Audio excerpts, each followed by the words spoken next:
In the wild, they are flying rainbows. In our homes, they are the third most popular pet.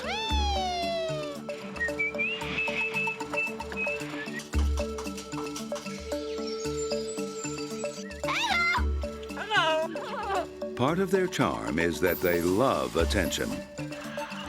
And parrots will do almost anything to get it.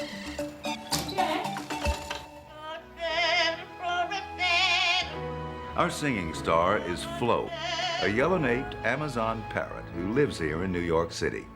Flo can imitate any sound, but she especially loves to sing.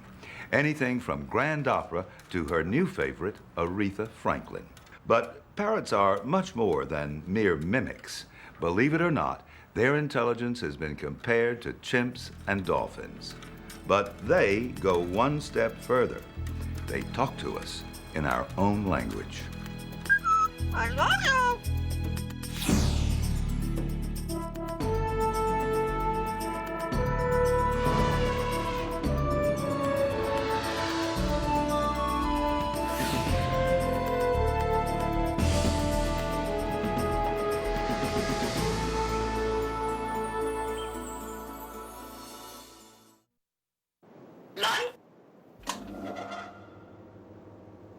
Camera. Action.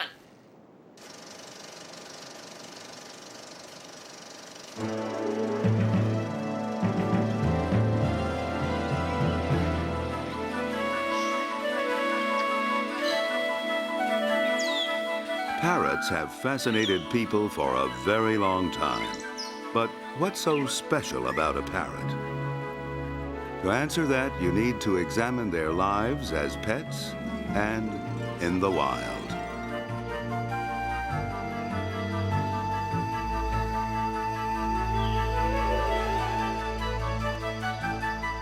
This is an investigation into the power of parrots.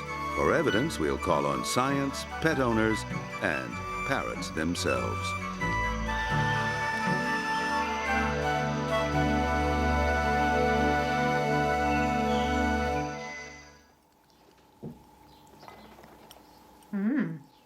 Is that nice? Nice, isn't it, Max?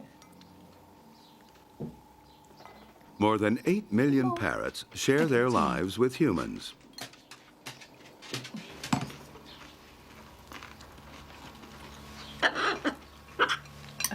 I think you better leave me with that. Why are they so appealing?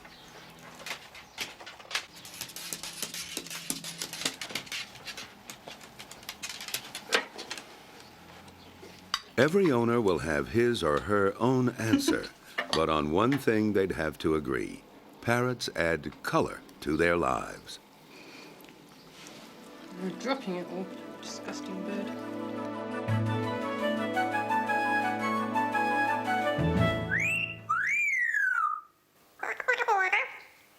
Candy, you're beautiful. Are you beautiful?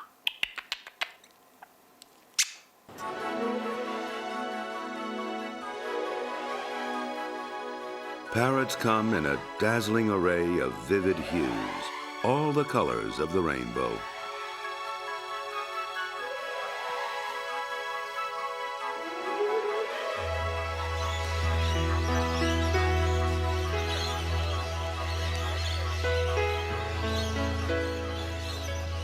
These are wild birds, appropriately named rainbow lorikeets. They fly in each morning for a free breakfast.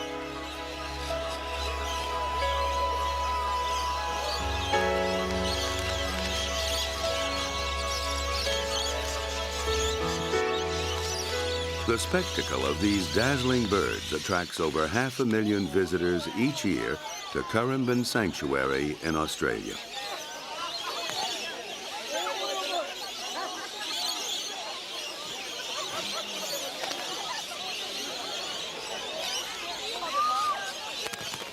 This is not an isolated event.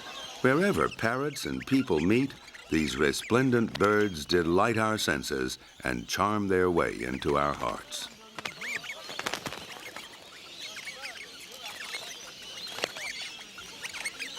But their colors are not designed for our eyes.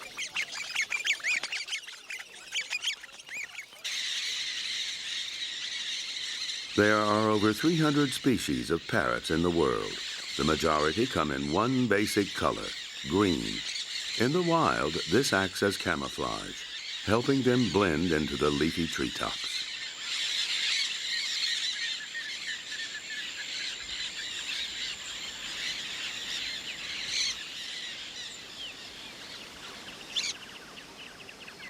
I can see you.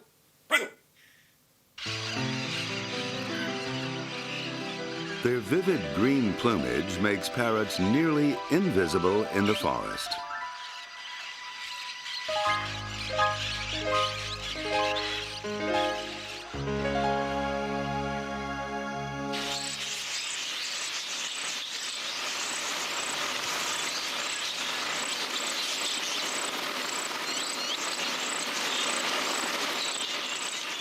Wild budgerigars, or budgies, in the outback of Australia. Their color is also green, but their pattern is one of fine lines. This helps disguise them in their habitat, among the grass stems where they feed on fallen seeds. And they need camouflage, for there are more than a dozen kinds of hungry hawks and falcons on the lookout for something to eat.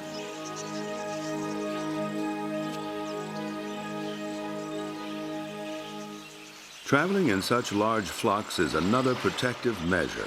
An individual can hide inside the flurry of green.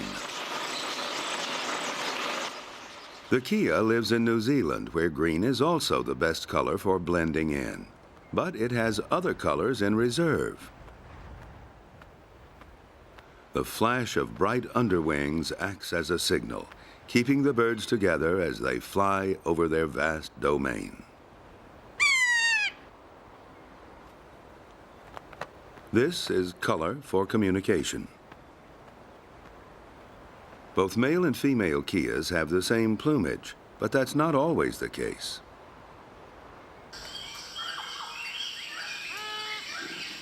The female eclectus parrot is one of the most colorful of all. The male looks so different that it was once thought to belong to another species, but the birds know exactly what to look for in a mate. When the males and females began to court and spark, scientists knew they were really two of a kind.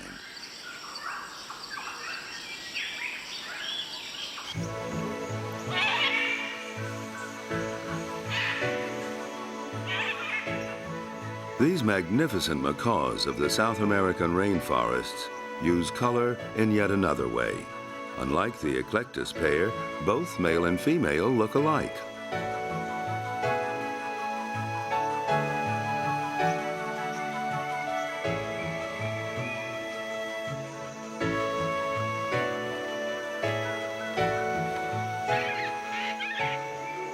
These blue and gold macaws are certainly not camouflaged against the forest.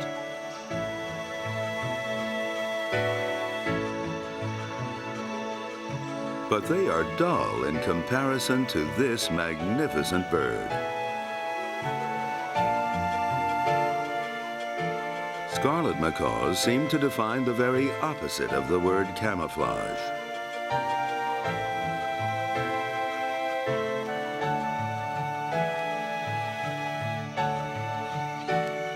All these large macaws appear to be using color as a way of emphasizing their health. Vibrant plumage indicates that a bird is in good shape, one that would make a good mate.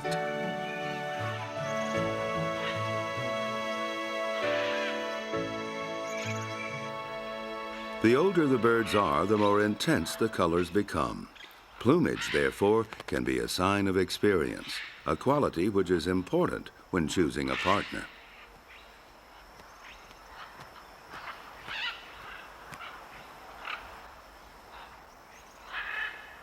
This is color as advertising. The world's largest and possibly the most sensationally colored of all parrots, the hyacinth macaw.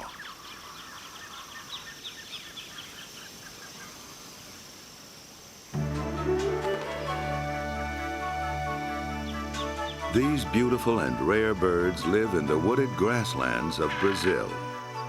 We don't really know why they're so brilliantly colored. But if you're this big, you don't have many predators. So there's no reason you can't be as bold and bright as you want to be.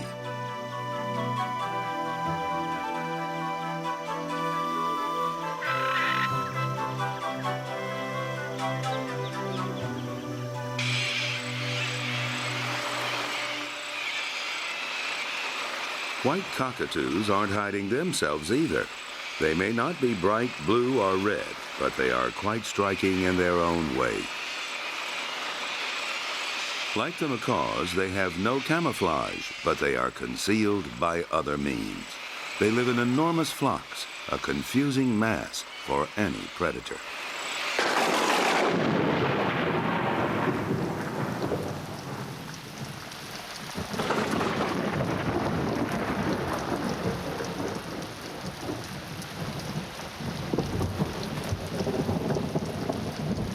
Whatever your color, you have to keep your plumage clean.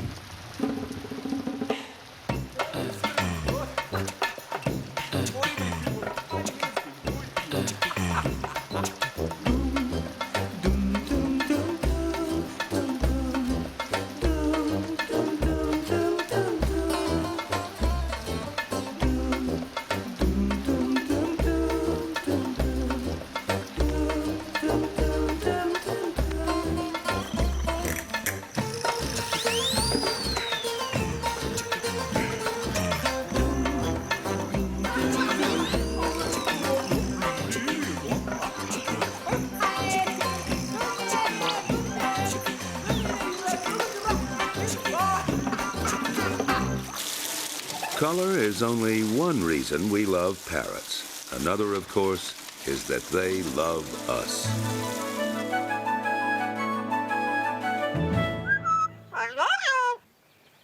Come and give me your milk, yes. And he gives me so much love, and I think he thinks I'm a budgie, like him. And I think he's a human being like me.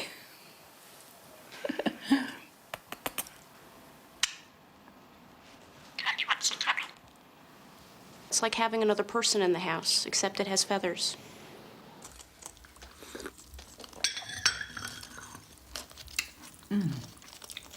Listen here, you put yours back there. I'm supposed to be drinking mine. Parrots form strong bonds with their owners and treat them as honorary members of their own kind. What's that? Cup of tea. What's that?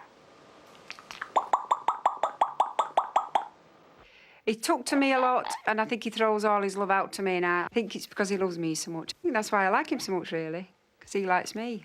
When Harry met Janet, he fell out of love with Kathleen. I don't like Harry. I don't like Harry at all. For the simple reason he don't like me.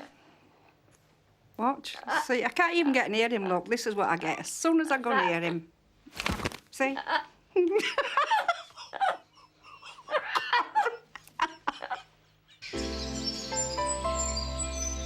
Parrots live a long time.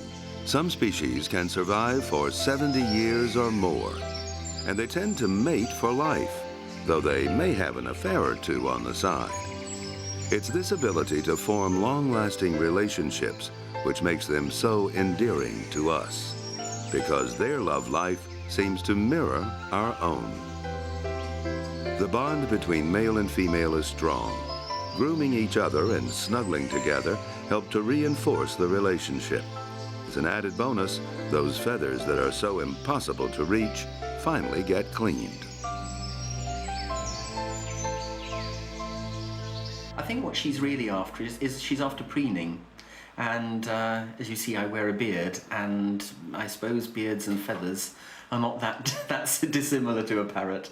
And she will spend a long time just going over me and just checking all the feathers are lying the right way, I suppose. That's what she's after. Is that nice? Come and have a tickle.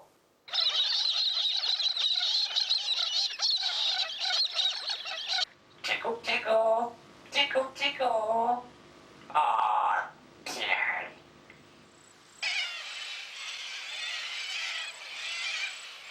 In most parrot species, the pair preen each other, but in this case, a rival is trying to win over this female with his grooming techniques. Her mate quickly sends him on his way.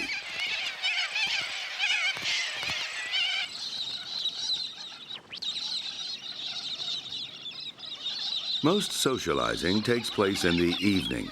Some pairs sort out the day's disputes. Others reaffirm their allegiance.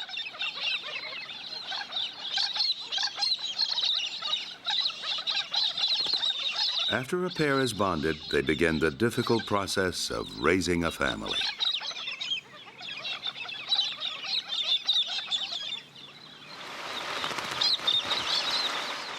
Here, many parrots face a problem. They nest in tree cavities, but these are often in short supply.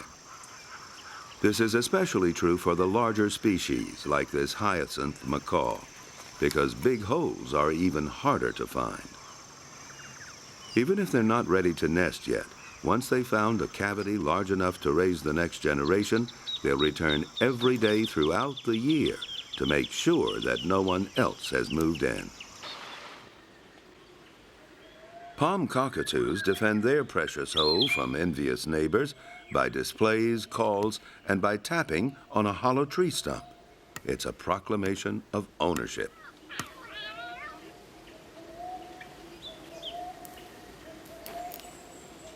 But the cockatoos have taken their displays one step further.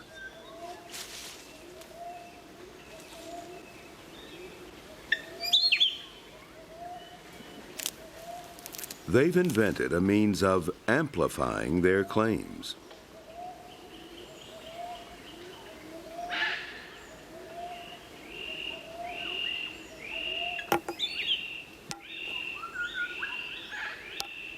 These ingenious birds manufacture and then beat their own drumsticks.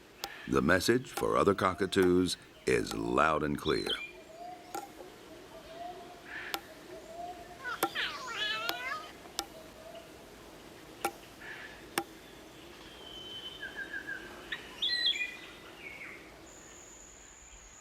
Most parrots nest in tree hollows, but some prefer a more unorthodox location.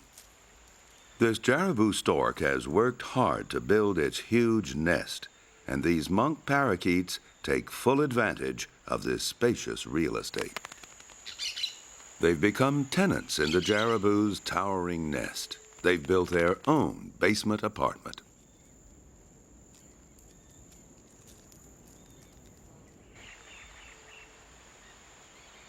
The stork's nest is a great place to lay their eggs because the presence of the large stork deters predators.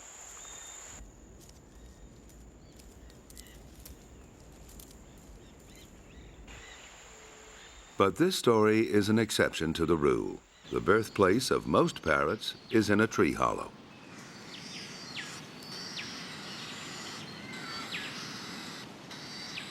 The chicks inside this nest are remarkably safe and well taken care of. Galahs are very attentive parents. This faithful nature of parrots is what makes them loving companions for people. But there's much more to their appeal.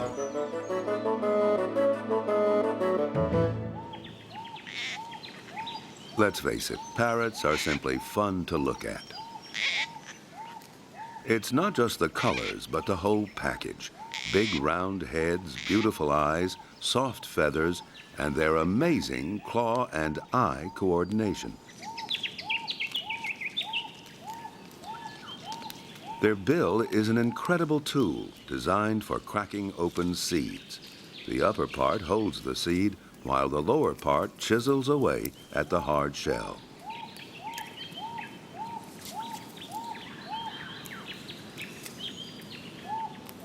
The hyacinth has the most powerful bill of any bird.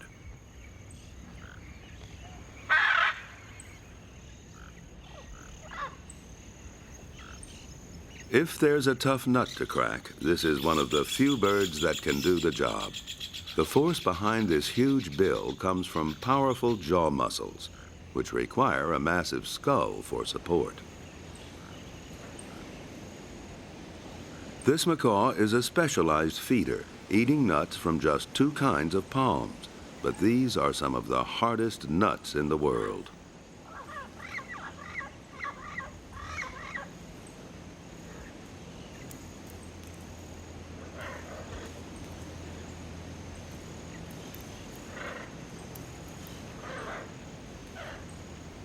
The bill is the essence of a bird. It dictates what it can eat and where it can live.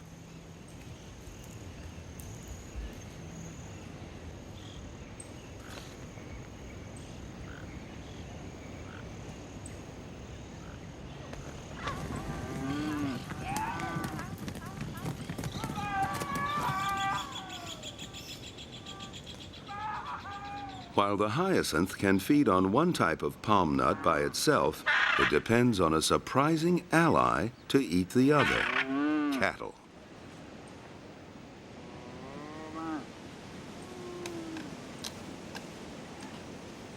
It shares the Pantanal region of Brazil with herds of cattle which were introduced about 400 years ago. The cattle eat nuts, but their bodies can only use the outer coating. The seeds pass through their systems undigested. After the herds move out of an area, the hyacinths move in, picking out the seeds from the cattle's droppings. At least it saves them the trouble of having to crack the nuts.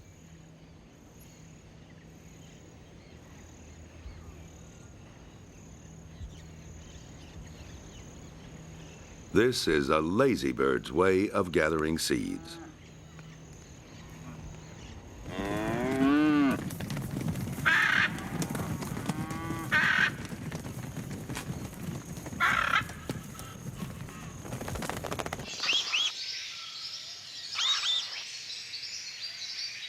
Rainbow lorikeets have a bill which is really just a container to hold a remarkable tongue. They use this long tongue to sip nectar and scrape pollen from flowers. Because of this specialized tongue, their diet is limited to flowers that can be sipped or slurped.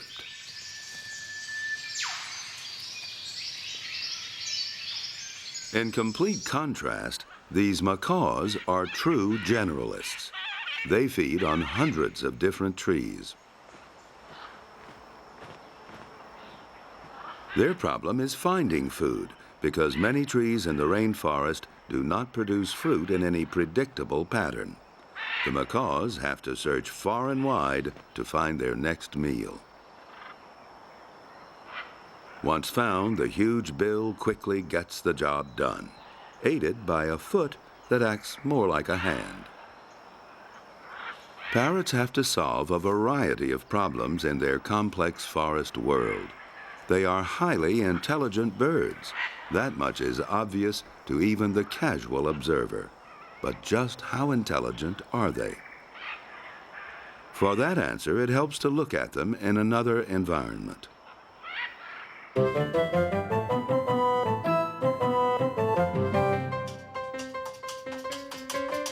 Ask any parrot owner, and they'll tell you that their birds can certainly understand English.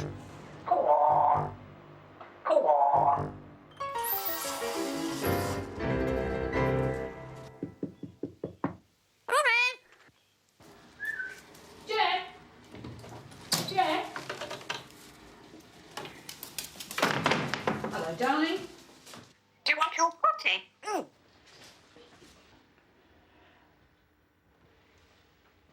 Come on, do a poop, darling. Do it now. Go on. Quickly. That's a good boy, darling. Good boy, darling. Does the brain of an Einstein lurk inside this feathered head? Oh, yeah. For 17 years, Alex on the left and Dr. Irene Pepperberg have been working on the mental powers of parrots. Their efforts at the University of Arizona have produced some remarkable results. What shape? Corner. Yeah, how many corners? Say the whole thing. Corner. Corner. That's right, four corner. Good birdie. Oh, you can have another nut. I'm sorry. Okay. What shape?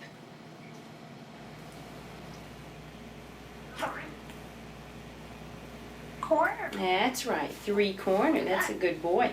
Well, tell me what color. Green. Okay. Here's that nut. Okay. And what toy? What toy?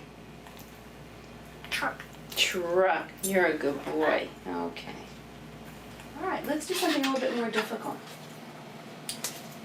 Hey, tell me, how many? 2. You're right. Good parrot. Yes, you can have a nut. All right, now look. Tell me what's different. Color. Good parrot. You're right. Different color. All right, now look. Tell me, what color bigger? What color bigger? Green. Good boy. Green bigger. Good parrot. Oh, you're a good boy today. Yes, 3 different questions on the same objects. Good parrot. Yes, you're a good boy. Okay, what we've found out is that a bird with a brain that is so different from mammals and primates can perform at the same level as chimpanzees and dolphins on all the tasks that we've used, and performs at about the level of a young, say, kindergarten-age child. So whoever coined the term bird brain certainly never met a parrot. But how do they use this prodigious intellect?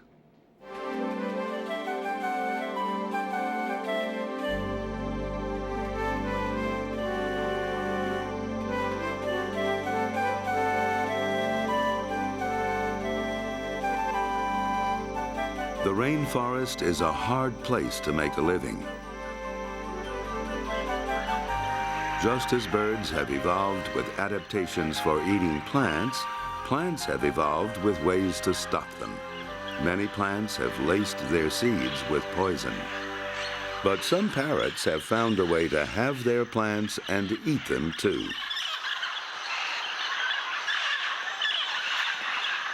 Each morning, thousands of blue-headed and Amazon parrots and small macaws congregate at a few remote cliffs of clay.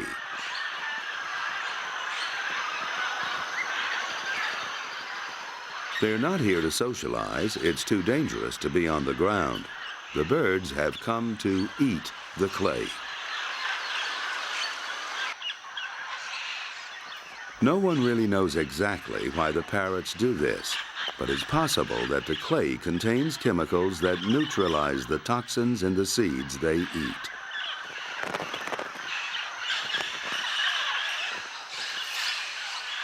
This is an ingenious solution to a very irritating problem.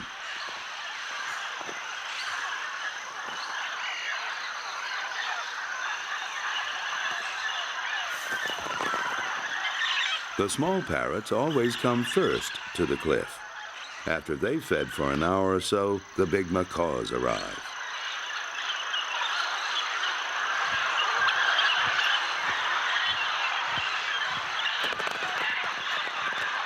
Then they just take over the cliff, by force if necessary.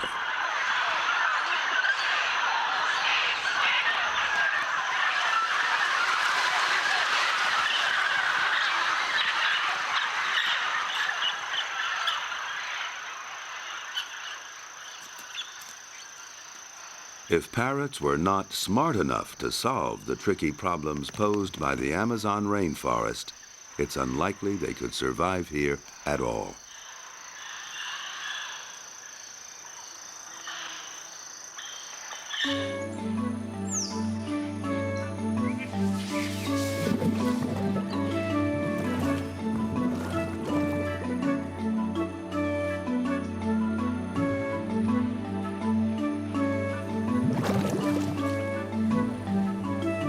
In many forests, obtaining minerals and salts is a major problem for wild creatures. Butterflies can suck up liquid from damp ground. They have to drink huge quantities to extract even a tiny amount of minerals.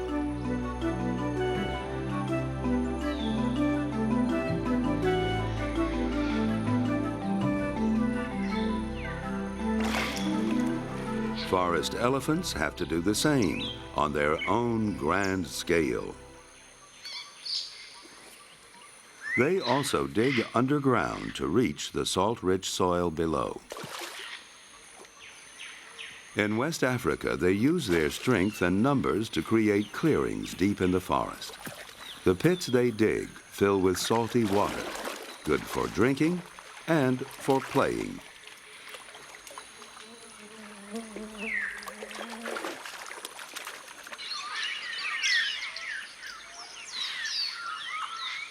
But what about the African gray parrots that share these forests with the elephants and butterflies?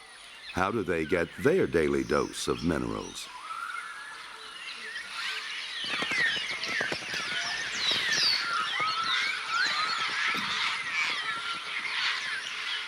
Each day, large flocks of garrulous grays gather at the elephants' clearings.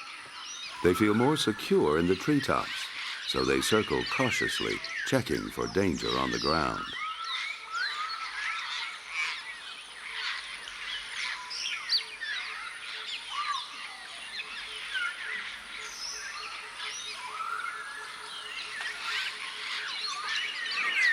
When they're sure it's safe, they descend.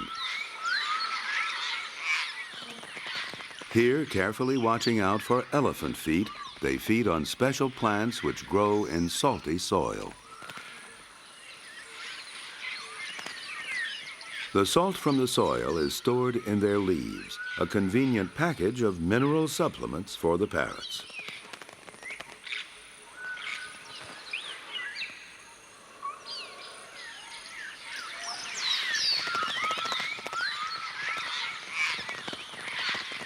The adult African greys have not only learned this complicated elephant-assisted solution, they teach it to their young. Parrots have a lot to learn growing up from their parents and their peers.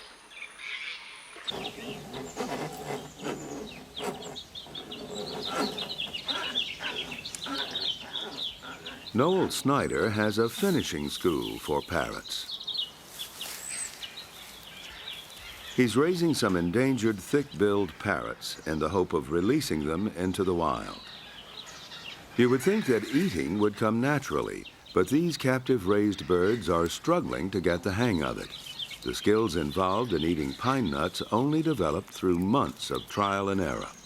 Nonetheless, pine seeds are the main food of this parrot in the wild.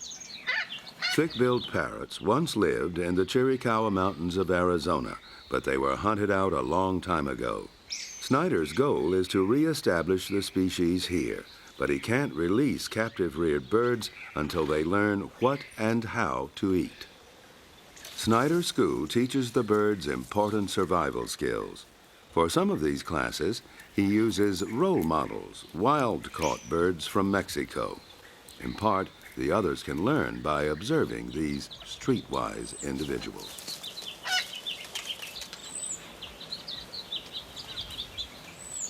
And they clearly need to learn how to get along with each other.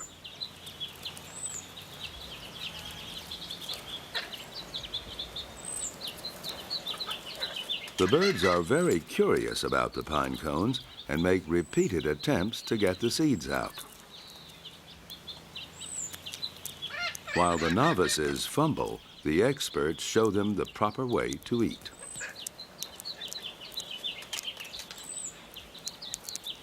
The heavy bill of these birds is adapted to eating very tough pine seeds. But without training and experience, the birds simply don't know how to use their bills effectively.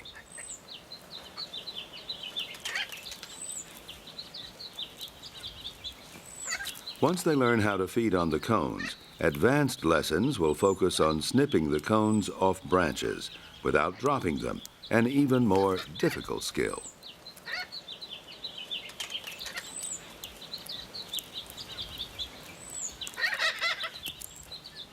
This process is slow and tedious, but eventually the class becomes competent at feeding themselves.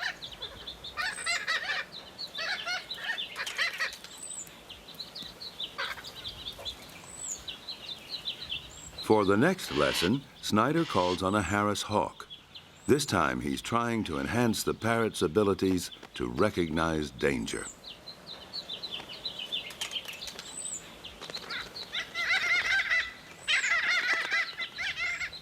Unfortunately, once released, the birds have trouble finding food and avoiding predators. So far, of all the captive reared birds released, only one has survived. Testimony to how much a parrot needs to learn early in life. Releasing the wild-caught parrots has proved to be much more successful.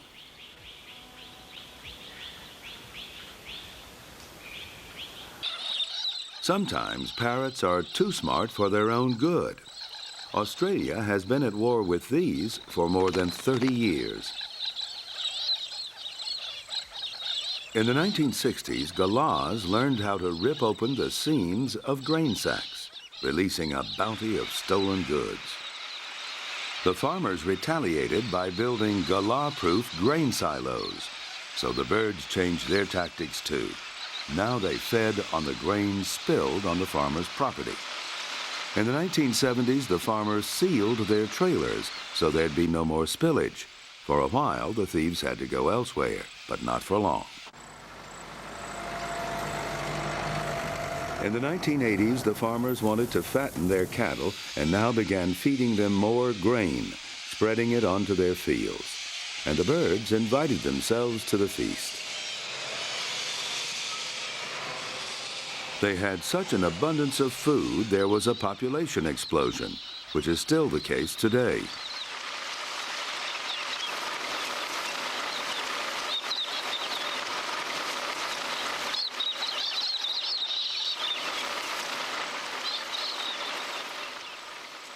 Though it may seem like the birds have outwitted the farmers, this was not the end of the story.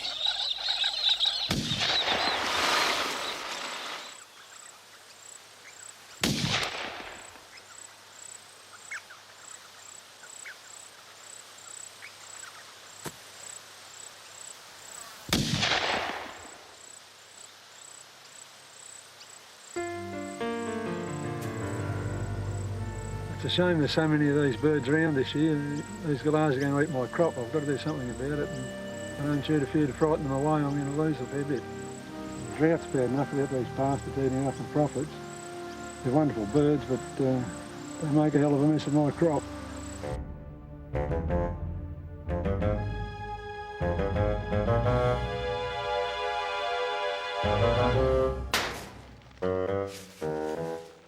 No, not another casualty of war, just a little play acting.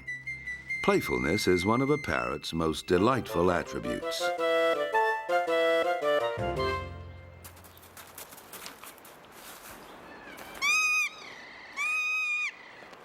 Young Kias play a game of rough and tumble on the snowy mountains of New Zealand.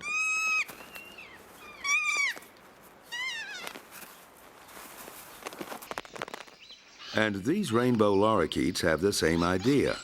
Of course, these scuffles are probably learning experiences, helping individuals establish their social status. Do you want to punch up?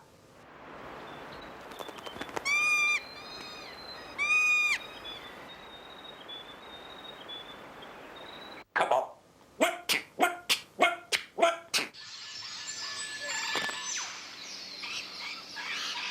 But developing social skills is not the only reason parrots play. Hop, hop, hop, hop, hop, hop. Over. Yeah, over. Good lad. Sometimes parrots just want to have fun.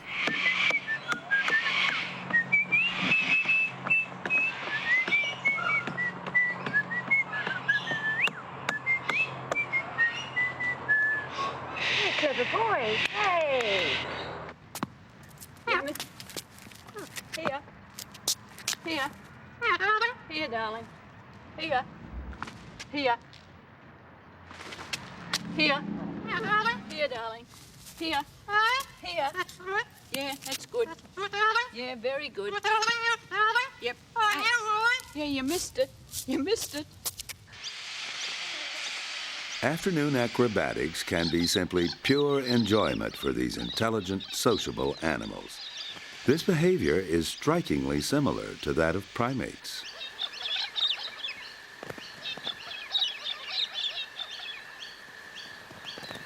Parrots enjoy playing wherever they are in the wild and in captivity, too.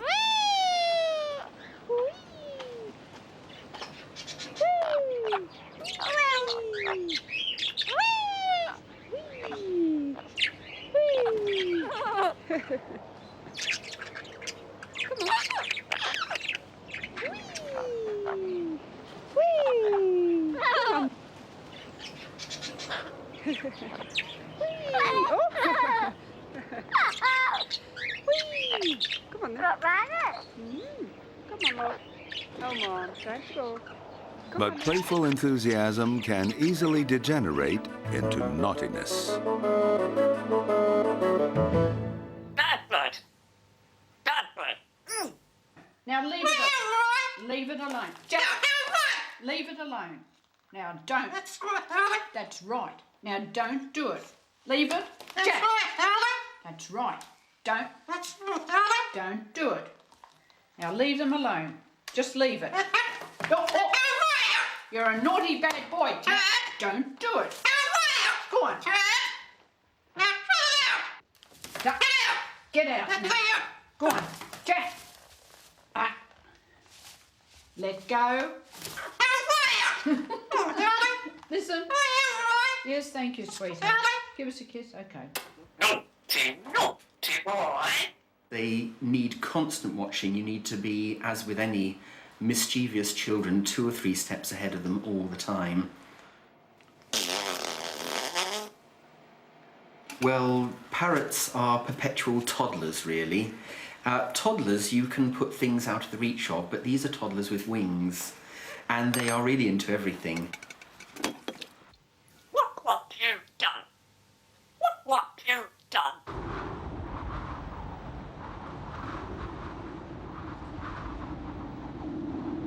Naughty parrots are not just confined to indoor mischief.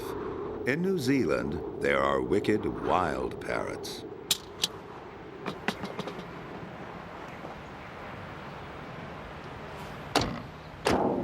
People only get to meet them when they enter the parrot's alpine world to go skiing. While the skiers are out having a good time, so are the kias.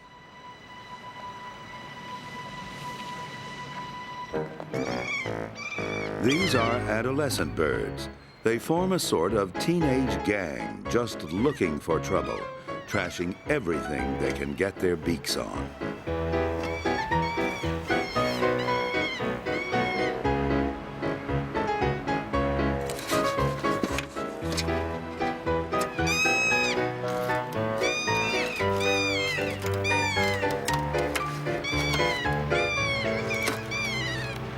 I love them.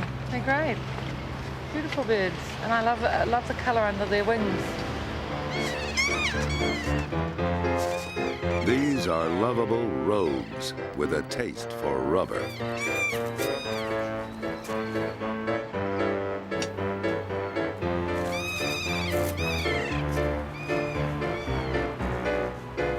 As a demolition team, they're hard to beat.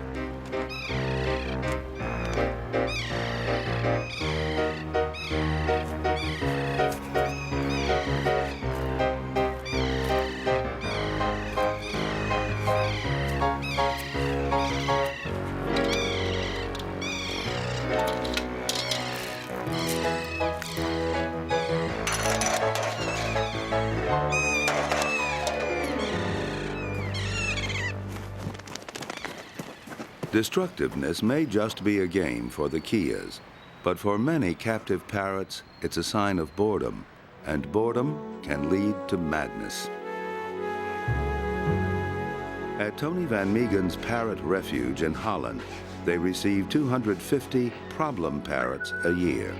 That's a lot of very disturbed birds.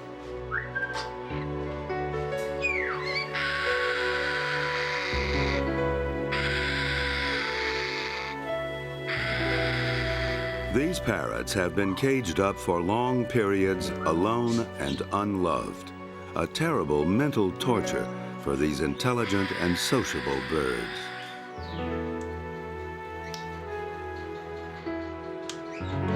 Now, they are insane.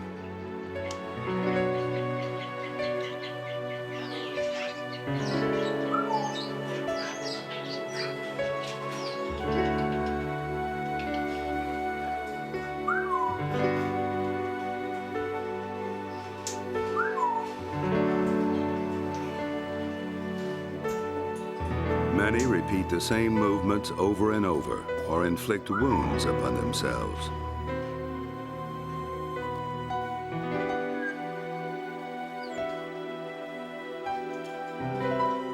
After quarantine, they are brought into the asylum.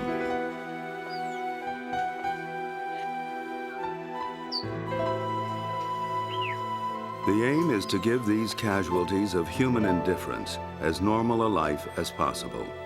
They're placed with a few other birds of their own kind, a big step for parrots that have lived alone their entire lives.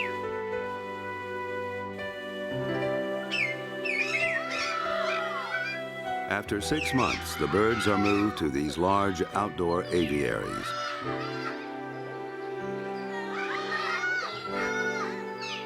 This is a retirement home where they can live out their lives with a few companions.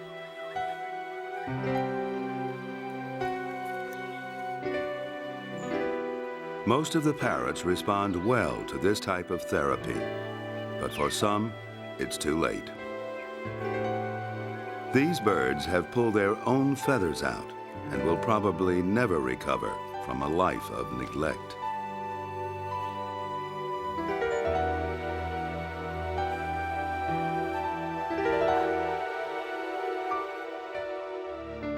Many parrot owners, however, are devoted to their pets and captivated by their special talents. Well, talk to me. Hello? Say hello. Hello. Hello. Hello. Hello. What's your name? Parrot. What's your name? Pew Pew's captor. I'm a boss parrot. Yeah. A bird in the hand is worth two in the bush. Bob, Bob, black sheep, baggy wool. Yes, sir. What for the master? What for the dabbling? Hello, Sir David Attenborough. Oh, big boy, I love you with all mine, honor, and all my heart. To-wit, to-woo. What's that dog say? Woof, woof. What's that dog say? Meow, say. Meow. To be or to be, that is the question. Candy is a star. Hello,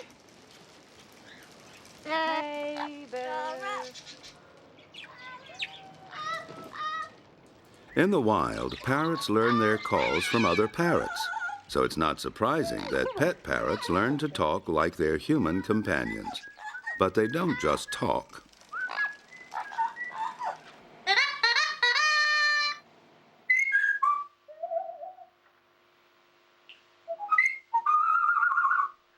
They sing. Do, re, mi, fa, sol, la, ti.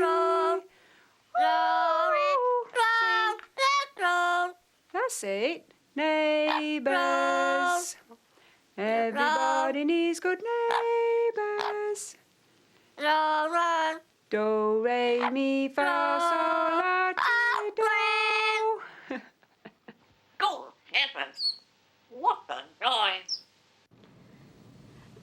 Well, I was homesick one day, and it was about 10 o'clock in the morning, and I suddenly heard piano coming from upstairs, and I was surprised. I had never heard it before.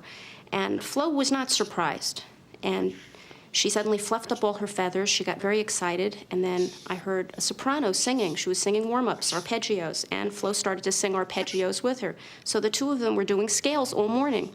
And that's how I found out where she's been getting her opera lessons from. And now I'm stuck with it for life. Listen, listen.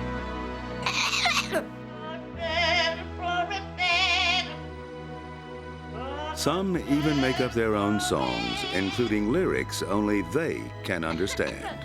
Listen, listen.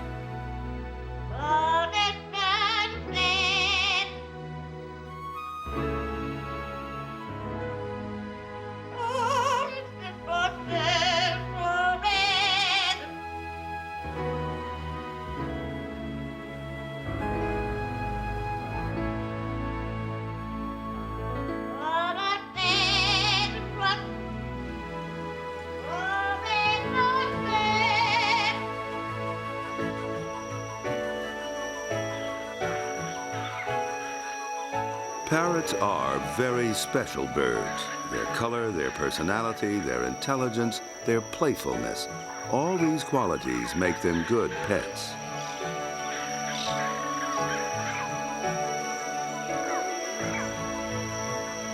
But anyone buying a parrot should make sure that they were bred in captivity, not illegally captured in the wild.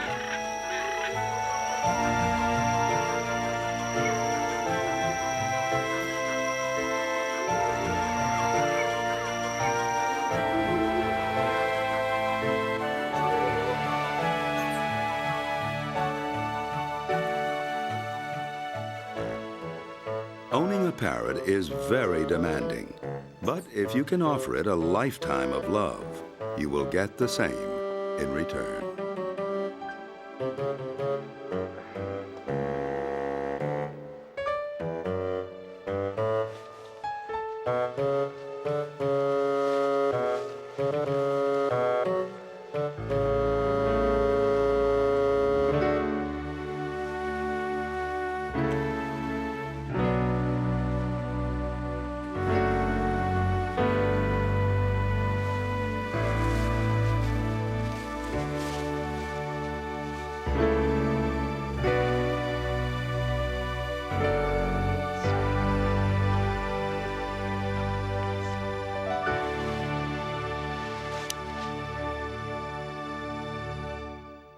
Cheerio. See ya. Cheerio. Bye-bye, darling. To learn more about what you've seen on this nature program, visit PBS online at www.pbs.org.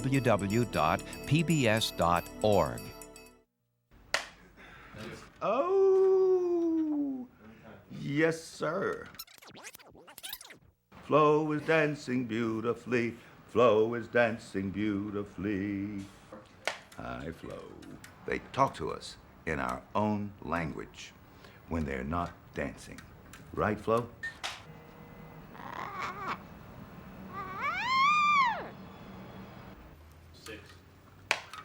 Good girl, Flo. Here, you want this? Nah, it's all out of the shelf. You don't want it. What's wrong with you?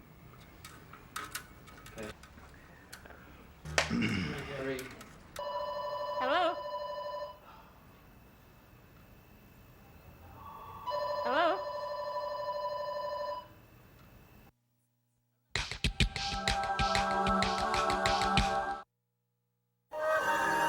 This is